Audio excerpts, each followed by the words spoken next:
The new plan for Western companies is ABC, anything but China. With US-China tensions soaring again, many tech businesses are accelerating moves to shift production out of China and look for suppliers elsewhere, signifying a global tech world that is increasingly bifurcated between two superpowers.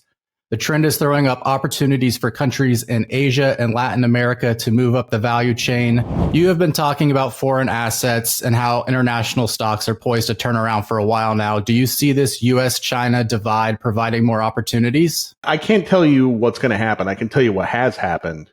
Chinese stocks have done really well over the last month.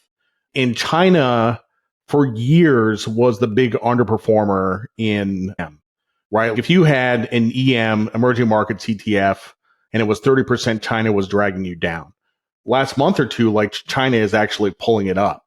China's been outperforming. Alibaba has been on a tear. It's one of the craziest charts I've ever seen.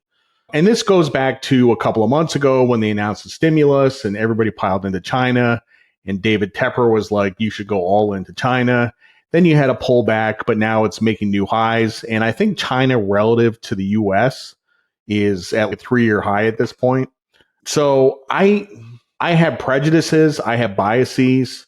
And China has been cheap along with the rest of EM, but it's been cheap for a really long time. And I couldn't buy it just because it was cheap. It's a damn communist country. There's no property rights, right? If you own a stock in China, it could disappear. So I can't invest in that environment. There's people who love to pick bottoms on China on stuff like this. I don't get it. In fact, the emerging markets ETF that we have in the strategic portfolio is Freedom, FRDM, which excludes China. And up until, like I said, like a month ago, the performance was outstanding. And now China has gone up.